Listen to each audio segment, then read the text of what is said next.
For me, how I approach my whole life is go big or go home.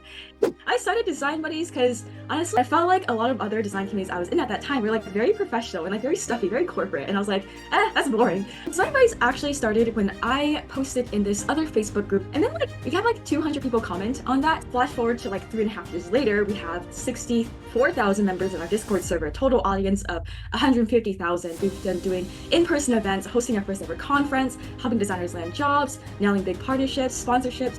A secret growth hack that I did was I'm also very shameless in promoting myself. Like, I don't really care what people think of me. Like, I promoted like in Slack groups, Facebook groups, and I got like banned for some subreddits because I didn't read the rules about promotion. Most of our meetups have at least 100 people who show up. Discord's great, it helped us grow a lot, but a majority of our in-person community members find us through social media and our newsletter. And another tip if you want to like host stuff in different countries is to I actually start making money on Design Buddies 2 years in because monetization wasn't like top of mind for me. I was able to build like genuine connections and meet people who genuinely want to work with us. All of our sponsors have been inbound, and the reason how I'm able to get so many inbound is I actually reject most sponsorship. Money is a plus, but it's not like everything that I want to get out of it. What should I think of when I'm looking for sponsorships? All our volunteers have just reached out to me, honestly. Like, I'm like so internally grateful for them because without them, I don't think Design Buddies would stay alive. This ultimately escalated to like them trying to cancel me when I was on the cruise and throwing a poop. I know that was a lot, so let's break it down. Yeah, it really just comes from just being curious and being authentically who I am and experimenting along the way, not really following any specific paths. I'm also like an opposite of a perfectionist. I just kind of launch it. I don't think too much. I focus on executing, collecting data, and iterating. I also like don't watch movies. I don't play games. I don't watch anime. I'm very uncultured. I don't know what pop culture is. My fun is like going traveling and hiking with friends and hosting events. Today, I am thrilled to have Grace Leng with us. Grace is an experienced designer at Electronic Arts by day, and by night, she is the founder of Design Buddy, a community of more than 60,000 designers. Grace, I am so thrilled to have you on the show and learn all about your process of building the Design Buddy community. Thanks for having me on. Excited to share all the process, all my learnings with y'all today. Love it. Grace, why don't you start by telling us why did you start Design Buddies in the first place? I want to start Design Buddies because I wanted some friends in design. I am a serial career pivoter. I changed my career probably over 4 or 5 times. Started my career, and why design is when I was growing up, I was born and raised in Silicon Valley, California. I really wanted to be an anime artist or a game designer. I love drawing, illustration. But in the Bay Area, it seemed like all the adults told the children, like, hey, you gotta be a doctor, engineer, lawyer, or failure. And so I thought I was going to be a failure. So I actually came into university studying bioengineering and computer science engineering. And then when I graduated college in 2019, I was like, I didn't really like enjoy the day-to-day work of engineering during my internship, so I decided to pivot over to UX design because it combined a lot of interest in art and science solving problems. But when I was going into UX design, it was during the pandemic time, and I didn't really know where to start. And I found that other communities out there were, in my opinion, really scary, really intimidating because I was afraid of asking questions and some professional potential hiring manager saying like, "Oh, Grace asked this question. Grace must know nothing about design." I was like, scared. I feel like a small potato. So I started Design Buddies because honestly, like I wanted a place to make design friends and learn design together without feeling judged. And I just like bunnies and being fun and just like making things really fun and casual. And I felt like a lot of other design communities I was in at that time were like very professional and like very stuffy, very corporate. And I was like, that's boring. So I was always like a class clown growing up. And then Design Buddies grew a lot.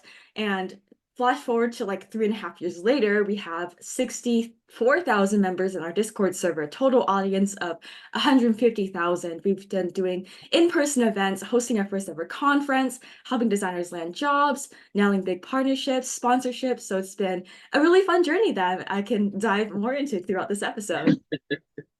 I love this. This is such a fascinating story. And first of all, I love career pivoters. That is what we started this podcast with.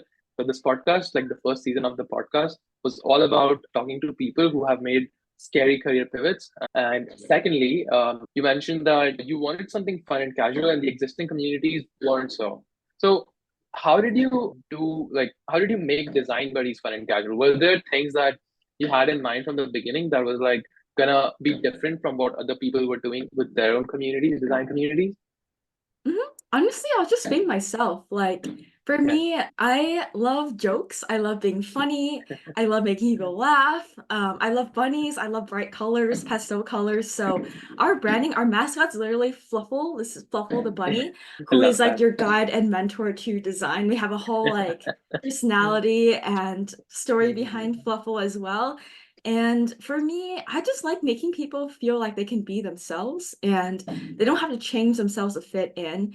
And so I say things like, let's hop into design buddies. Let's like hope your career slays, no cap, it's lit. And I like talk like a Gen Z because like I'm like probably the oldest Gen Z, but like I feel like I relate to them. So the way I talk, the way I present myself, and the way I naturally am. So like for me, I like to be different and just being myself. So like I dance on LinkedIn, I dance at our meetups, I make mm, TikTok dances, and just kind of like bring that energy. And I say like vibes a lot, like good vibes, no cap. So I just like purely just being myself and not having to follow any specific path. Because I feel like when I talk to a lot of people who want to start their own community, they always want to know like exactly what I did or like exactly how other communities did. They want to follow like a playbook. And for me, it really just comes from just being curious and being authentically who I am and just like experimenting along the way, not really following any specific paths. But I do feel like it's good to like understand some frameworks, seeing how other people like learning case studies, how other people did it, but also just being not afraid to experiment yourself and seeing what works out. Have other people from the community told you that,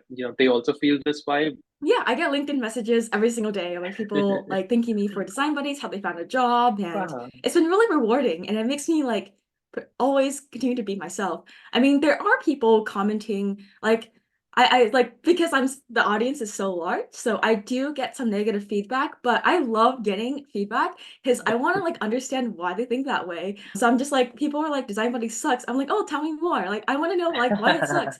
And often the reason is like it's too like chaotic or it's too casual. But I'm just like, that's why people like it. And it's like also like for advice for like community builders is like don't feel the need to build a community for like every single person.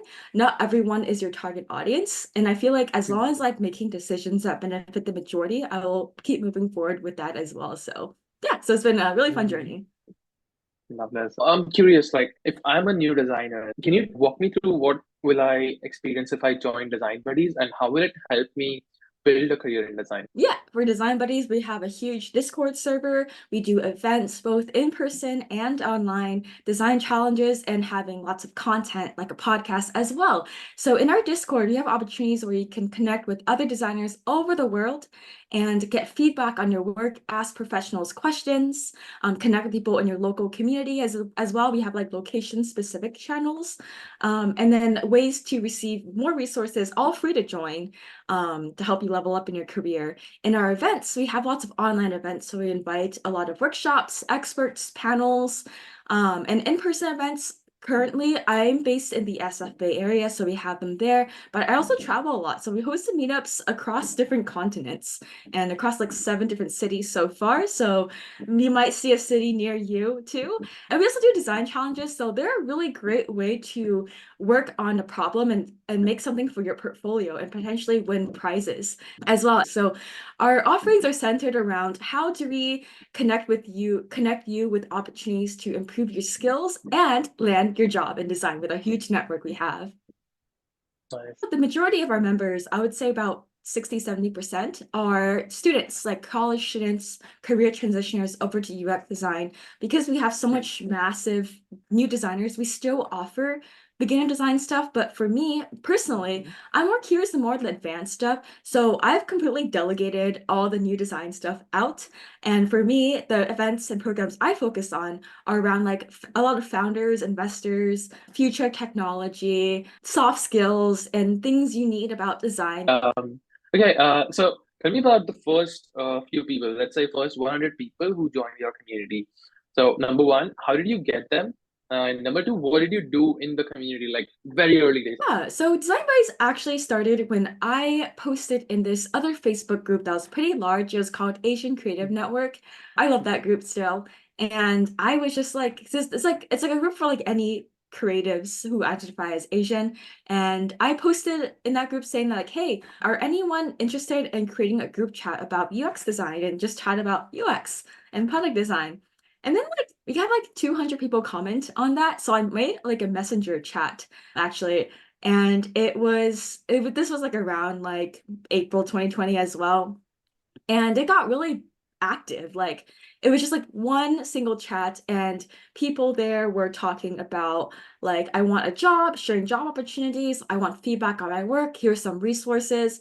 And then Messenger has a cap, and it was like kind of chaotic with just like this single chat. And so a few days later, I started a Discord server with channels like general chat, sharing resources, sharing events, sharing jobs, feedback, and just kind of scaling it from there. So initially, it was just like one chat, seeing what people are talking about the most and structuring my Discord server to that. And then I later promoted a Discord on all of my social media channels. I've also been a content creator since 2014 actually. So I already had like a pretty large audience that I was sharing it with. And at that time, I'm also very shameless in promoting myself. Like I have no fear. Like I feel like I guess my personality is just like I don't really care what people think of me as long as like I know I'm like not harming anyone, I'm fine. So a secret growth hack that I did was during COVID, there was a lot of like Zoom events, and I've noticed that people were commenting their LinkedIns in the Zoom chat to like connect with people. So like I would just like spam design buddies, like, hey, join design buddies, the world's largest, like fastest growing design community. So it got a lot of people. Um, and we started doing, since we've grown like a first 1,000 members in the first month. I know Figma reached out to us to do a workshop, and then suddenly a lot of companies were doing this, like wanting to collaborate with us. So we hosted a lot of events. And for our events and community, I was just like, oh, this is so fun. These big names, Figma, Adobe, my friends. And I was like, I joined a lot of other communities. I was like, hey, join this workshop. And then now I got your attention. Join Design Buddies, the host of this workshop. And I was so shameless. Like I promoted like in Slack groups, Facebook groups, and I got like banned for some subreddits because I didn't read the rules about promotion. Um, so I was just promoting it everywhere, being loud and proud. And then I also create a lot of like design career content on LinkedIn, started social media profiles for Design Buddies. So since like me as a content creator, Design Buddies as its own media channel, we just start just like promoting each other and like cross promoting as well. And so creating content. Mm, So in a nutshell, it's like me and my shameless promotion, also creating a good community, like understanding like what people want to get out of it, making sure I design the community based to address their needs. Um, and also just offering a lot of events, programs for them to engage in, to keeping that flywheel going. And also just like targeted marketing and just like promoting it and like places where I think designers will find value. Also, another thing that I noticed recently or over the past year is because I create so much relevant content on LinkedIn. I get asked every single day, hey, can I work at EA? Hey, how do I start design buddy? How do I start a design career? So I promote design buddies in like as like targeted marketing to my one-on-one messages too. I'm like a copy pasta. And so I get like I get my reach to the one-on-one campaigns, the inbound marketing, and the outbound of learning value. So yeah, I promoted like, and now this year we do a lot of in-person events and promoting it that way, strengthening our connections. So yeah, that's how we've grown a lot over the years. Shameless this is incredible. experimentation and collecting data, iterating, and just not being afraid to get negative feedback because not everyone's my target Hmm. audience, and that is completely okay. For sure. And this is incredible. Like just the number of things that you just listed on this answer, like the things that you were doing in the early days, it's amazing. Like you were all in, like being the community builder, being social media, being the growth hacker, marketer, you know, you are doing everything. So I have to start from the beginning. So one of the things that you said is that it started as a messenger chat, and then now it's obviously like a design buddy. It's its own brand and the community. So do you remember like when it shift in your mind from being just like a messenger chat between a few people talking about design to you thinking of it like something that has a life of its own and maybe like a business? Mhm. Yeah, so in the messenger chat, we had like we capped out at the max number of members, so we couldn't add any more. And then so I decided to create Discord. And for me, how I approach my whole life is go big or go home. And I realized the fast growth it had. I was like, oh, we can be big. So I was just like, I need a so I was like a very competitive runner in the past. I still am. And I am very competitive by nature. I didn't actually start making money on Design Buddies 2 years in. And the reason is because I didn't expect it to become a whole on business.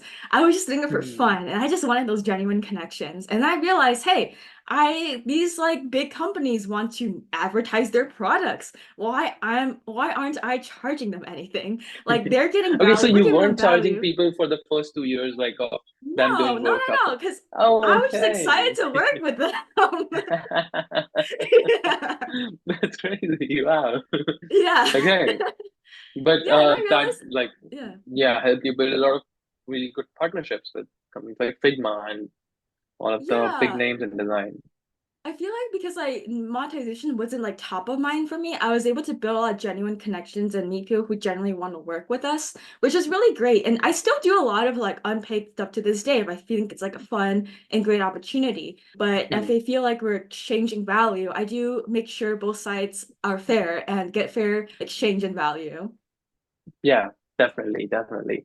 Tell me about, you know, you said that in month one, when you started Design Buddies, you had Figma reach out to do an event with you.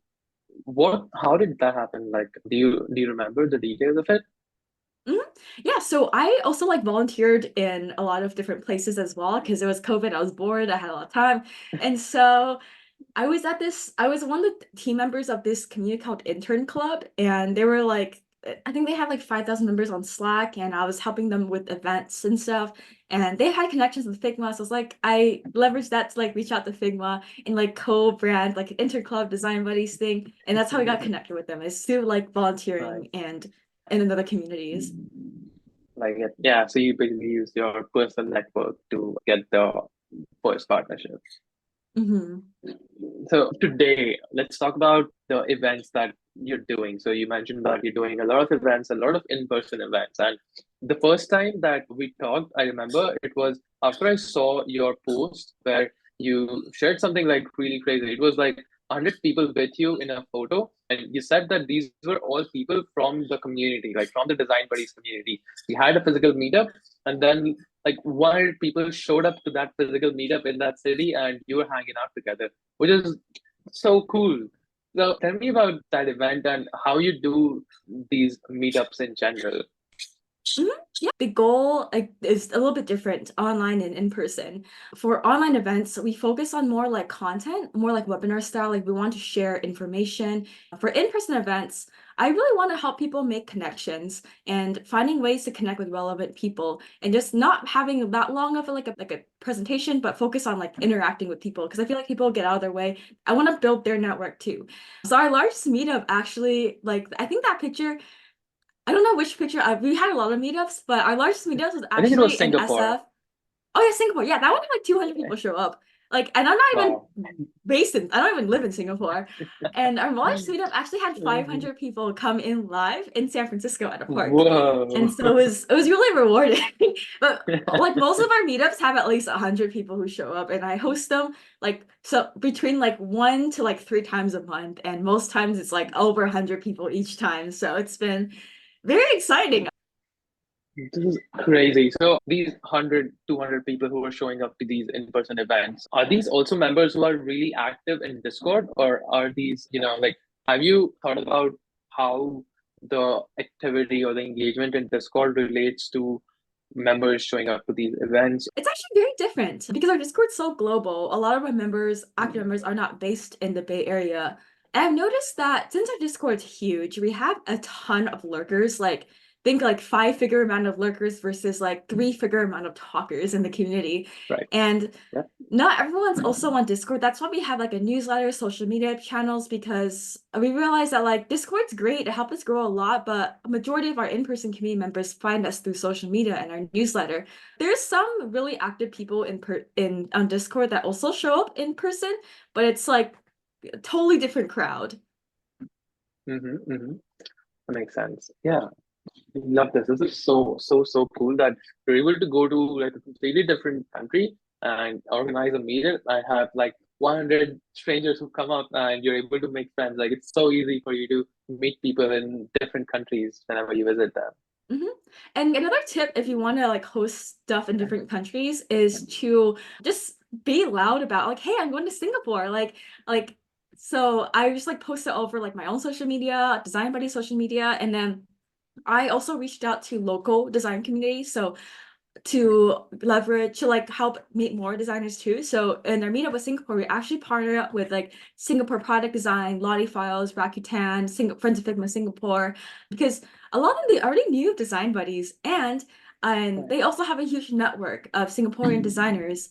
And so by leveraging my network to connect with other community builders in those countries Hmm. is a really great way for me to hook host meetups, like meet more people. Also, they had connections to like the venue, the catering, so like they helped all of that, and I helped with all the marketing stuff. So like collaborating with these community builders in these local cities has been very helpful for me. That's so smart. Yeah, collaborating, like not just using your own audience, but collaborating with other communities that, want to organize such events. Love this. That's a really good tip. Mhm. Okay, now switching gears a little bit, you mentioned 2 years ago you started charging for companies who want to do events for the design studies community. Can you speak a little bit more about that? Like, so today, how do you get new sponsors, and what? How did you get your first like sponsored event for design buddies? hmm It's actually one of our partners, Adobe. They paid us to do a workshop with them. And I was like, damn, they paid us a lot to do a workshop. Like I could be charging everyone this whole time. And so I started as like a baseline. Because this was like late 2021, early 2022 time, about like 1 to 2 years into Design Buddies. And I was like, I didn't know that they just like offered it. I didn't even ask them to. So that's how I knew. And then I started just asking, like, so all of our sponsors have been inbound. And the reason how I'm able to get so many inbound is I build in public. I talk a lot about community building, I talk about design. I'm really loud about what I do with design buddies and the value I bring to people. And so the sponsors always reach out to me like on LinkedIn, Twitter, Instagram, or on our Design Buddies website. We have a partnership slash sponsorship form that people can fill out that details how we work with sponsors. And so how I work with sponsors is for our like main core offerings is we do like events, in-person, online, design challenges, and content. But I'm always making sure I want to like hop on a call, like a quick call with them to understand why they want to work with design buddies, what are their goals, what's working well, what's not working well, how can we help tailor something for them to help give them value, and also how can they help us as well. And so it's a series of just like approaching sponsorships as like co-creating something of value. How do I help them? How do they help us? And then able to kind of just like understand And pricing. I always ask for their budget first, and then that helps us kind of have a baseline budget. And I also, thankfully, I'm in this like awesome community called Design Creators, but a lot of big design content creators, and we talk shop about how we work with partners, sponsors. So how to like like kind of like having like a really awesome supportive community of people doing similar things and bouncing off ideas each other, and also working with sponsors as like a collaboration, not like a one-sided one and done, but like how do we help each other? How do we maintain this long-term relationship? How do we help each other grow? Is how I've approached sponsorships, and also being loud and proud about everything I do and building in public. this is a strategy. So you mentioned you work with sponsors, and it's like how can both you and sponsors, like both design buddies, help the sponsor, and then sponsor can help the community. So as a complete newbie to sponsorships and building communities, I'm thinking that okay, sponsors can help me by giving me money, like, but I'm definitely missing something there. Like you're definitely thinking on a broader aspect. So what else can I as a community builder expect from my sponsor to do for the community? hmm Yeah, money's a big one, but there's also like non-monetary sponsorships that we do as well. I guess the Mhm. biggest one is just like cross promotion. So we would share about them, they would share about Design Buddies to their network.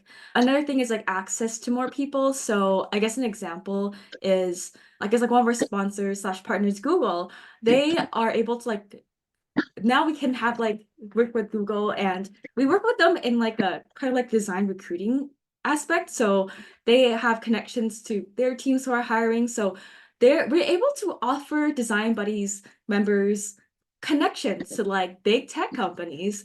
And they also offer us like speakers and stuff, but it's like non-monetary right now. But I find that's really valuable. Another stuff we do is like giveaways. So like free subscriptions to software products that they otherwise wouldn't have, and like discounts, giveaways, affiliate links. So yeah, like the non-monetary like cross promotion, network access, relationship building, and access to like tangible, physical, and software products. And for me, I don't want to have in a mindset of like, oh, I need to get money from everyone, because for me, my priority is relationship building, because we also worked with a lot of startups early on. They don't have funding, but I believe in their mission. I feel like that what they're doing is amazing. And I also want them to grow. I feel like their tools are valuable for design buddies. Even if they can't pay us right now, I want to build a relationship with them and seeing how we can take things further. So just coming from like relationship building, giving resources, like money is a plus, but it's not like everything that I want to get out of it. Mhm. That makes so much sense. This is such a great advice. I'm gonna totally steal this for my upcoming community. Mhm. Thank you so much for sharing this. And let's talk about your upcoming big in-person conference that you're organizing, Design the Future. Tell us all about it. First of all, like start by telling me when did you get the idea for it, and how did it come into shape? Mhm. Yeah, so how the conference started was thanks to Alec, the founder of Learners, for our meetup, the one that had 500 people show up. My friends, who was organized as Amy, suggested like, hey, we should like probably try to like cater or something, like bring boba. And I was just like, oh. So I posted in the Slack saying like, hey, anyone want to like sponsor a meetup by just like providing free boba teas for anyone to drink? And we can like promote your company. And so like Alec reached out to us to like sponsor it. So we promoted Learners, and they helped us with the boba. And then we had like really great chat together afterwards. And then we just had to collaborate on a conference together this year too. I see a lot of AI. I see a lot of discussion about Apple's Vision Pro, like AR, VR. Like I want to see what people are interested in. So like design the future can encompass like sustainability, AR, VR, space, blockchain, and just kind of like the new frontier. And it was just like some idea I randomly thought of when I was on a cruise ship. I thought overall theme, and then I actually like designed all the branding when I was like just vibing on the cruise in the Caribbean. I was like whipping out some branding and designed their website, and that's how it came to be. And yeah, so like and is I'm really grateful for Alec for reaching out to me to do this, because I have no idea how to run such an in-person event at scale. And they have all of experience in doing the logistics, venue, catering, everything with that. And then so my role comes in branding, marketing, reaching out to sponsors, speakers. So I designed all the branding. So like everything visual you see is like designed by me. I'm the art director and Wow, designer. So it's been really fun hosting a first ever conference with lots of help I have.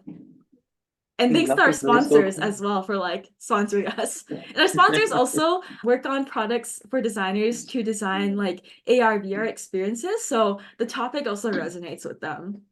Hmm. And how are you going about finding these sponsors for the conference? Mhm. Leveraging my already existing sponsor network, because I've been doing sponsorships and design buys for a while now. We already have a lot of great sponsors we've worked with in the past and had a good long-term relationship with. So it's just been reaching out to them. And I guess it's my first ever outbound that went out super well. Most of them said yes. And we still have a lot waiting to hear back from us too. But it's been leveraging existing networks and introductions, like warm introductions for other people, for other sponsors. Hmm. Okay. So let me like ask you a question for my own situation. Like if you were in my shoes, what would you do? As I was telling you, I'm starting a community for developers who want to move into remote developer jobs. So if if I have like such a community, and let's say I'm able to get 5,000 people in a Discord server, and it's like an active community, and now I want to seek sponsorships. What, like what should I think of when I'm looking for sponsorships? Like if I've not yet received any inbound connections or sponsor deals, like can you like what would you do if you were in my place? Mhm. Yeah, I would see what tools people are using in your community. What tools are they excited about? And then reach out to those tools and just like, hey, Hmm. be like, hey, and reach out to like people in like the community building team or like the marketing team from those companies. And I'll find them on LinkedIn. Be like, hey, I run this huge community, 5,000 members. A lot of people in our community are very excited about learning about your tool. And we also have lots of new members joining every day. Would love to collaborate on something to just see how we can help each other. Keep it simple as that and just hop on a call and see what their goals are and how we can match. But just like seeing what people are talking about already and then using that as like a way to pitch to sponsors. Right. So like the prime potential sponsorship companies are, companies that are building tools for my community. So that's where I can, yeah, okay, that makes a ton of sense. So that can be also tools or like courses or Yeah, stuff courses as that, well. right, Hmm. that makes sense. Total Because the sense. And sponsorships, for me, like at least I only want to advertise or share sponsors that I feel like is useful for our community members. Like I don't want to share like a sponsor that I don't personally use or believe in. And so I also want to make sure that people in the community find the tools useful. Because I actually reject most sponsorships because I don't know what they want, or I feel like their goals are not exactly aligned. Yeah, so making sure that's also a mutual fit. hmm I love this. All right, this is giving me a lot of ideas. And okay, so a random like segue into a different topic. So, how much time does it take for you to run design base? Because I know that you're doing a full-time job. So, what what is it like to do design buddies on the side from a personal work life balance standpoint? Mhm. Yeah. Yeah, I also do like on top of that, I also do like content creation, traveling, events, and I have a big social life as well, so I do a lot of fun stuff with friends. And Wow.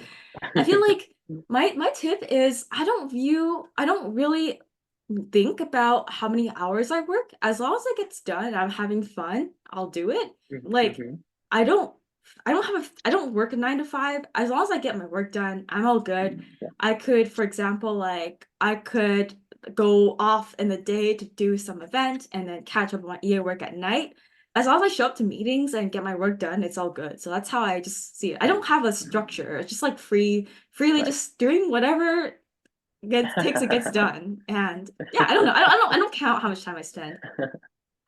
Right. And has it ever happened that, Design Buddies is taking too much time, like because it's growing so much and you're doing new initiatives over there. So you're starting a podcast, you're obviously doing this conference. So it's a lot of stuff. So do you worry about that, overflowing into the resources like the time and the energy that you should be putting in towards your work and it taking away from that? Not really. I always find a way to make it work, whether that be delegating it, saying no, scaling down. I'm also like an opposite of a perfectionist. I just do it. Like, I just kind of launching. I don't think too much. I focus on executing and collecting data and iterating. Like, I love that. I'm also like a scientist at heart too.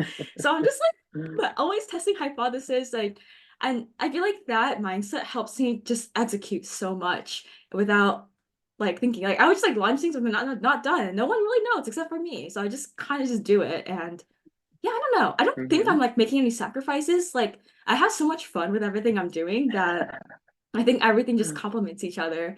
And I feel like having like a life where I'm just constantly doing new things, it keeps me really excited, really productive, progressing, and I just like love living this way. I can't imagine just like only having a corporate job. I'll get so bored. At the same time, I also like don't watch movies, I don't play games, I don't watch anime. I'm very uncultured. I don't know what pop culture is. I just know I don't follow any of that. And yeah, my fun is like going traveling and hiking with friends and hosting events. So I don't do any of I don't do any of that. That's also how. That's a secret then. I'm taking a lot of inspiration from you. Your energy right now, you're just living in a way that you don't even have to think about your work and your life being separate. So it's you're just enjoying it so much that you can do it and you can do all of it at the same time. Yeah, I feel like it just I don't have to make any sacrifices. And yeah, I don't know. I don't hmm think of it like it's chore. It's like, oh, it's just fun. I get to experiment. And that's what I get that's gonna get my satisfaction from. I love the randomness in life. I feel like community building, you get Mm-hmm. opportunities to chat with so many people. You never know what's gonna happen. And so I just love that randomness. Like, oh, I don't know what this day will bring. I love it. I love the unknown. It's been comfortable with the randomness in life. This is amazing. And talking about work and design buddies, so if I asked you to compare your income from design buddies to your income from your W2 job, like what would it be? Yeah, so some days it's actually more, but however, for design buddies, everything I make is reinvested in the community. And so I don't take home anything. Everything I do with that right now is to reinvest. That's why I still like working a day job. Like I find a lot of value in working as a UX designer because I'm still pretty early on in my career, and I like becoming a good UX designer because I'm also designing a community for UX designers. And I just think UX design is fun, and I get to learn a lot from my work too and also learn a lot. Like I learned a lot of technical skills at work and then like soft skills from design buddies. So they all kind of complement each other. Yeah, Mhm. it's kind of how it works. Yeah, this is great. And so, in terms of investing into the back into design buddies, what are some ways that you're doing that? Because I would love to have some ideas for that. Mhm. Yeah, so I throw a lot of events in person. Sometimes they Mm, cost money to bring right. people together. I Mhm. also invest in my Do own you like like book a education. Okay. Mhm. sorry to interrupt, but when you're hosting in-person events, do you book a venue or do you do it at like a public space? And like, what's the, you know, main, I'm worried that if I host an event in a venue, then it'll be too expensive for me because you need to book the venue and then, I don't know, pay for catering and all of it. Like, what is that how you're doing it? Normally we get venues for free because we also always partner up with someone else for the events or we use public Mm-hmm. spaces. Sometimes we would pay for the Right, catering, pay for any right. cleaning fees associated with it too and unexpected fees. So there's that. But I feel like tapping into like VC offices, corporate offices, co-working spaces, because those people, there's usually like no one using the space 24/7 and we can help them bring more, we can help raise awareness to their space as well, like advertise Right. them. So there's that incentive Yeah. too. Oh yeah, so we also like leverage other partners and collaborate how we can like help each other out. So it's always a collaboration usually. And also like try to invest in my own education and like community building marketing so I can better myself to grow design buddies and also being Mm-hmm. able to travel to different places to bring the community together there and also help more designers there too. So that's how I've been reinvesting in design buddies. That's so cool. And also you were mentioning in our call earlier that you have a lot of people who are volunteering to help out at Design Buddies. So, can you tell me what's their incentive like? Who are these people who are so excited to help put in the hours and put in the work to help grow the community? And what, I don't know, what can other community builders do to build up like a volunteer program in their community? What's the secret for Mhm. that? Yeah, all our volunteers have just reached out to me, honestly. Like, I'm like so internally grateful for them though, because without them, I don't think design buddies would stay alive. So how I cultivated that was and I'm trying to just like always find ways to exchange value too. For design buddies, I spent a lot of time in the first couple years really trying to engage with the community. And ultimately, there's like a couple of people who are like just super active and like kind of welcome new members as well. So I'm really grateful for them because they help keep the Discord server alive. And I literally spent 3 months traveling and 2 months living on a cruise ship last year. And I definitely was living life and design buddies kept going because of all the hard work I put in the beginning to develop a strong foundation. And for volunteers, I want to figure out like what they want, like what they want to get out of it. Like, do they are looking for jobs? Are looking for something on their portfolio? Are they looking for introductions? What are they looking to do? And I try to find ways that they can execute their mission, put stuff on their portfolio, get connected to more opportunities as well. And so I just find ways to like mutually help them. And for me, like I don't accept like every single volunteer because I also want to make sure this experience will be valuable to them and sometimes or how long they want to stay with us. Because like the reason why it works out pretty well is a lot of people also have their own lives and I want to give them the freedom to like, hey, something else came up. I don't want to do design buddies. Like that's totally chill. Like I want them to like the freedom to like leave anytime and not have like responsibilities to like have to execute. That's my job. So I just want them to like execute their mission, have the freedom to like leave anytime, prioritize different things. So yeah, just having that like free flow and structure on that. Hmm. Mhm. Yeah, I've also been trying to scale up like hiring more like contractors and freelancers to automate some stuff, like hired podcast Hmm. editors. And yeah, with the reinvesting philosophy, I want to just like find ways that I can also just like hire more help if needed. And just like trying to make sure like value its exchange, like whether that be monetary, non-monetary on everyone who's involved with design buddies. Hmm. That makes a lot of sense. All right, Grace, I have one final question for you for this interview because we're at time and I want to be respectful of your time. So, final question for the interview. If you could go back in time and teach yourself a shortcut that will help you grow design buddies faster, what would it be? Mm. Having the right people on your team. I created design buddies when I was 22 years old. I was very young. Well, it's only like 4 years ago, but I was like really naive. I didn't have that much leadership experience. I was just out fresh out of engineering school, just being a doer, not like a leader or anything. And I feel like having the right people on your team can really make or break your experience as a community member because the wrong people if they don't have the right vision, it can spread fast in a community. And the mistake I've made was one time it led to, so this ultimately escalated to like them trying to cancel me when I was on the cruise and throwing a coup. I know that was a lot. So let's break it down.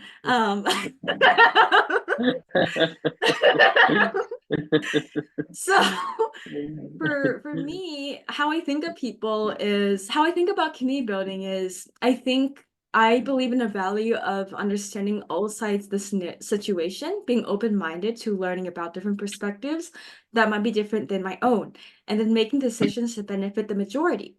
The people that I've mistakenly had on my team did not have that. They were like banning people because they didn't like their opinions or didn't like the way they talked, and it resulted in a community where people felt afraid of engaging because they didn't want to get banned or getting publicly shamed by a leader in the community. And I was so afraid of combating them because I was number one, I was also like quite younger than them, and I also felt a lot of imposter syndrome. And number two is I was just afraid of conflict. I just want to make everyone to be happy. Like I didn't want to like say something. I didn't want people to be upset. So this whole thing happened over the course of a year, just kind of got worse and worse. I was really burnt out. I thought of quitting design buddies at one point because I was just like I just want everyone to be happy and like they're just like putting me down. I was like, I don't know what's happening. I felt like a bad leader. And the way that they told me, the way they made me feel is because I didn't listen to their vision, I was like a horrible leader. I was a horrible person. So I just like felt really bad. And this was August 2022. And then one day they decided to like try to cancel Design Buddies and myself when I was like on a cruise and they knew about this already. I didn't have that strong of Wi-Fi to see. But I'm like so grateful that happened because after they tried to cancel us, Design Buddies became much more active, and I felt like much more confident to really know who my true friends are and who I want on my team to help the most people. And so it really gave me the confidence and the assurance I needed to really strategically make sure the structure I have in place and a vision for design buddies is beneficial to the community, not just a single couple of members who had really opinionated versions of themselves. So, in terms of management, I look for people who have same mission, openness to take feedback, openness to give me feedback as well. Because the whole time they actually try to like throw a coup. In how I viewed it was they let things bottle up a lot and not bring it up to me. And I've tried so hard to understand why they were thinking that way. I did so many one-on-one sessions with every single person every quarter, and I was just trying to understand. And then they wouldn't tell me like what I was doing wrong until they needed to like band together and then tell me at the same time. And like I was really hurt by that actually, and also like contributed to my burnout. And so that also leads me to like I want people who are willing to like tell me the truth, tell me what they think, and also that I can learn from. So like management, people with the same vision, open-mindedness to give me feedback, willing to grow together and learn together. And that's something that I would kind of like a lesson. But I'm also grateful that I went through all of that because I wouldn't have learned so much in such a short time about management, leadership, if I had not gone through that when I have objectively nothing to lose. So I am like Right. so grateful they exist in my life, even though it hurt so much at that time. It's like 1.5 years later, I'm just like, thank you so much for existing. And I wish them so well because I feel like if they wanted to cancel me, wanted to put me down, they must be in my opinion, I feel like they might be dealing with something hard in their life because I know for me, I don't want to harm anyone. And I just like hope that they're well, you know? Yeah, they grow in their careers. So yeah, just grateful for their existence. That's like a big lesson I've learned. I love the positive mindset and the attitude that you're bringing towards the situation, this very difficult situation. But yeah, and I also love the lesson that you're sharing to the listeners, which is that be mindful of um, choosing the members who are on your team, and then once you have them on there, be make sure that you're really listening to them and understanding, making sure that your visions for the community are aligning together. I think that's a perfect note to end this interview. I am so grateful for you to be on this call and share all your community building tips with us today. Thank you so Thanks for much. having me. Thanks for having me. This was fun.